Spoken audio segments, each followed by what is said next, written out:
Justement, je vais vous laisser expliquer ce qu'il y a de particulier par rapport à ce spectacle-là. Ce qu'il y a de particulier, c'est vraiment que c'est une expérience sensorielle avant tout.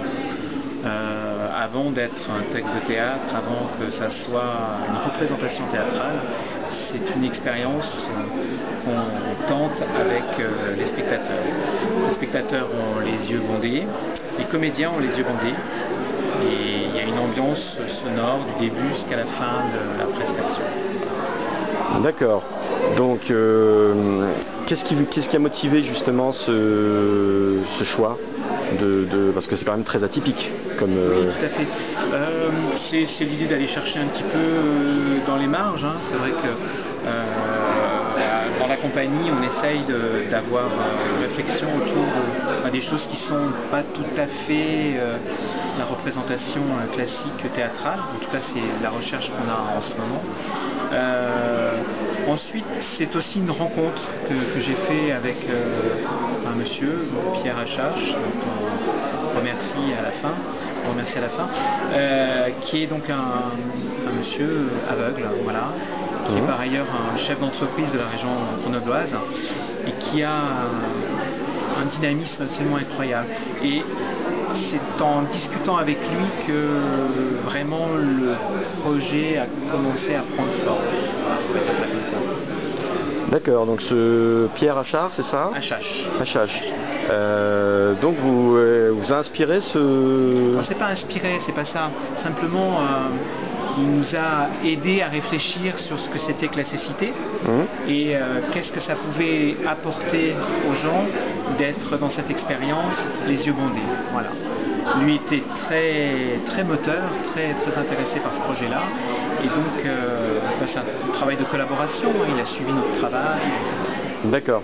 Et donc ce travail à partir du texte de Maeterlinck. Ouais. C'est un texte très ancien, hein. Il est fin 19e. Ouais. La condition des aveugles à cette époque-là n'a rien à voir avec celle de maintenant.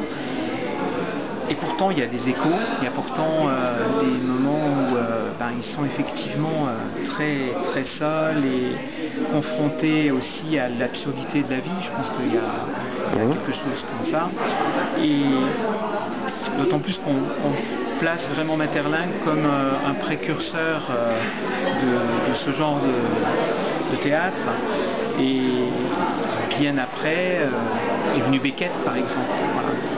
Autre auteur fort intéressant. D'accord. Donc, alors, si vous parlez de Beckett, est-ce que vous avez parlé d'absurde tout à l'heure? Donc, c'est en ce sens-là que vous le voyez comme un précurseur de Beckett, Maeterlinck? D'accord. Voilà, c'est quand même un univers assez noir, il n'y a pas d'espoir. Maeterlinck était athée. À travers cette pièce-là, il ne fait que cette démonstration. C'est pas grave, on va continuer de toute façon. À tel point qu'on a même rajouté des petits passages pour essayer de rajouter quelques espoirs. D'accord, donc vous avez retravaillé un petit peu... Oui, on est allé emprunter des tout petits passages de texte à Christian Gobin, voilà, pour mettre une petite note de spiritualité pour que les gens puissent, certains puissent être intéressés par cette note-là aussi, puis d'autres peut-être pas. Enfin, d'accord, parce qu'en fait la pièce, donc si je comprends bien, est plus désespérée que... Encore que ça, oui. D'accord, ok. On peut peut-être finir sur les dates de tournée, peut-être Alors pour le moment, la seule date de prévue, c'est la semaine prochaine, c'est vendredi 7 juin à Visil, dans la petite salle de Visil à 20h30. Voilà. Puis il y aura certainement une reprise à la rentrée, alors on ne sait pas encore où, on ne sait pas encore.